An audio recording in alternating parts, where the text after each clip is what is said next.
కొంతకాలం గ్యాప్ తర్వాత బైబిల్ తరగతుల కార్యక్రమానికి పునఃస్వాగతం. ఈరోజు మనతో పాటు పాస్టర్ గారు ఉన్నారు. ఈ ఎపిసోడ్లో పాస్టర్ గారిని ఒక ప్రశ్న అడగాలనుకుంటున్నాను నేను. పాస్టర్ గారు, తాతల నాటి బొచ్చా తరతరాలకు అని ఈ బైబిల్ 2000 సంవత్సరాల నుంచి చెప్తున్నారు కదా. ఇందులో ఉన్నటువంటి చాలా ముఖ్యమైనటువంటి విషయాలన్నింటినీ కూడా మేము బైబిల్ తరగతులు చేసుకుంటూ వస్తే ఇప్పటికి ఒక 60కి పైగా భాగాలు అయ్యాయి. 60+ ఎపిసోడ్స్. 100 ఎపిసోడ్స్ కంప్లీట్ చేయాలంటే ఇంకెక్కడ ఉన్నాయా, దీంట్లో అసలు కంటెంట్ ఏముందో ఎత్తుక్కోవాల్సి వస్తుంది. ఇప్పుడు చెప్పడానికి ఏం మిగలలేదు. అంటే ముఖ్యమైన సందర్భాన్ని దాదాపు టచ్ చేసాం. వీళ్ళు 2000 సంవత్సరాల నుంచి 90% బైబిల్ దాచేస్తారు కదా. అసలు మేము మొత్తం బైబిల్ ఎత్తుకుతుంటే 100 ఎపిసోడ్లు అవ్వట్లేదు. వీళ్ళు మొత్తం బైబిల్ దాచేసి 2 వాక్యాలు, యేసు మీకోసం చచ్చిపోయాడు, ఆయన నమ్ముకోవాలి లేకపోతే నరకానికి పోతుంది, ఇదే కదా చెప్పేది. అందుకే తాతల నాటి వచ్చి తర్వాత ఈ 2 వాక్యాలే 2000 సంవత్సరాలు చెప్తానే ఉన్నారు కదా. బోరు కొట్టకుండా చెప్పే వాళ్ళకి బోరు కొట్టట్లేదు, ఈయన వీళ్ళకి నస అనిపించట్లేదు. ఈ 2-3 వాక్యాలే, అంటే కుక్కకి బోనికి దొరికితే నవ్వులుతా ఉంటుంది కదా, ఈ 2 వాక్యాలు బట్టి నవ్వులుతూ ఉంటారు కదా. ఇలాగే మీరు 20 సంవత్సరాలు ఈ 2 వాక్యాలనే నవ్వులేరా మీరు కూడా? అందరికీ నమస్కారం.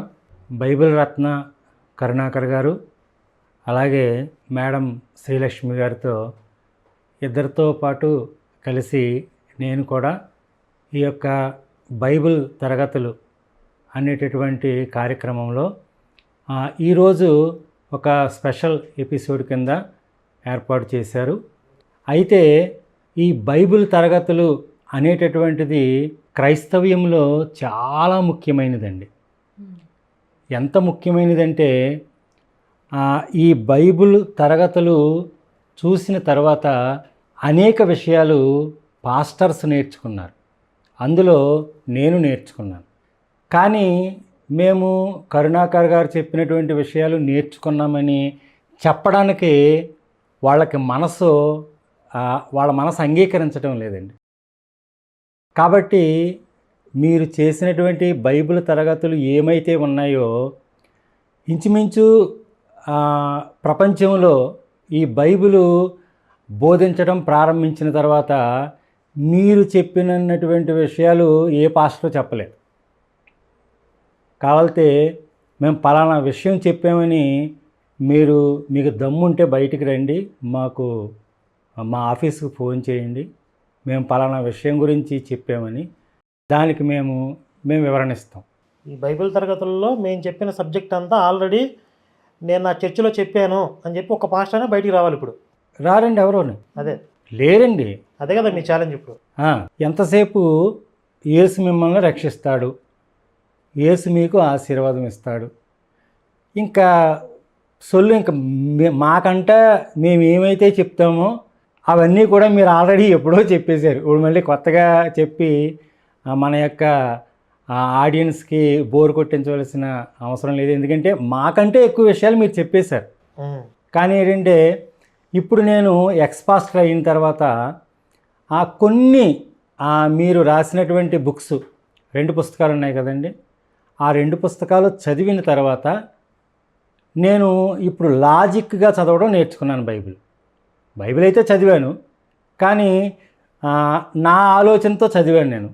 కానీ ఇప్పుడు మీరు రాసినటువంటి పుస్తకాలు చదివిన తర్వాత మీ ధోరణిలో నేను బైబిల్ చదువుతూ నేను కార్యక్రమాలు చేస్తూ ఉన్నానండి. శివశక్తి ఎక్స్ పాస్టర్ అని చెప్పి ఒక ఛానల్ ఉంది పాస్టర్ గారికి. అందులో ఆయన కొన్ని ఎపిసోడ్స్ చేశారు.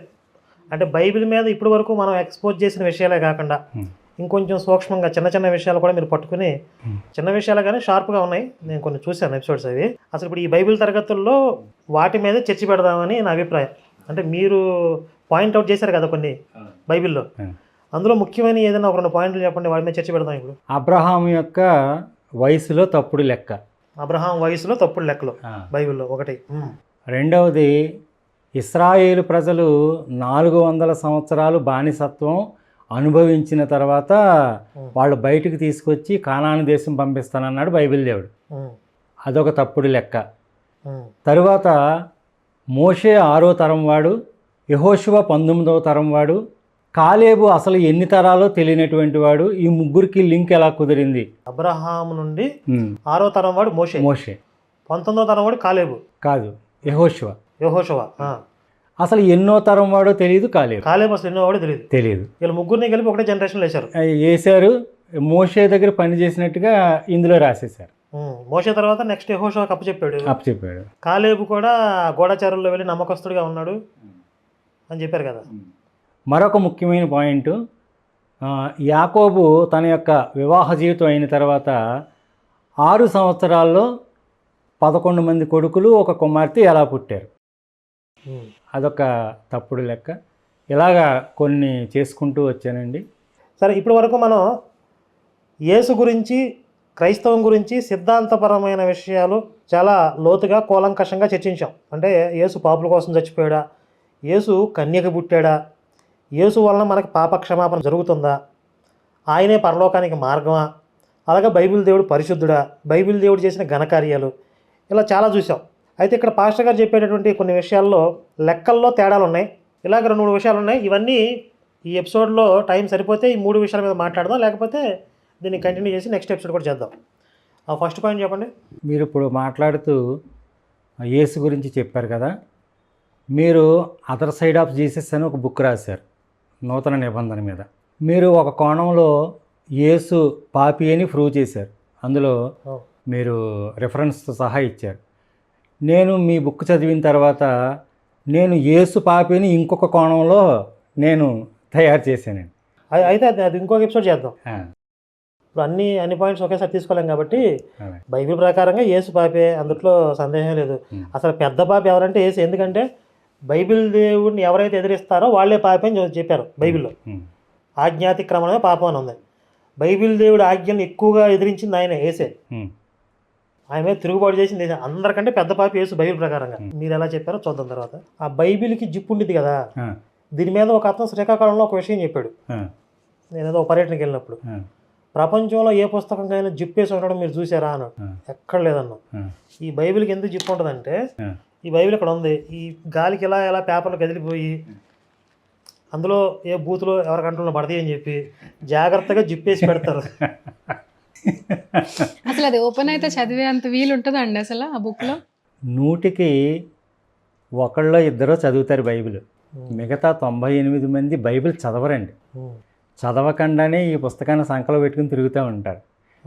అక్కడ ఆ పాస్టర్ గారు, ఒకవేళ చదివినటువంటి పాస్టర్ గారు ఎవరైనా ఉంటే, ఆయన ఇందులో ఉన్నవన్నీ కూడా దాచేసి ఎంతసేపు దీవెన కొరకు, ఆశీర్వాదం కొరకు మాత్రమే చెప్తాడు. అందుకని ఈ బైబిల్ ఎవరికీ తెలియదు.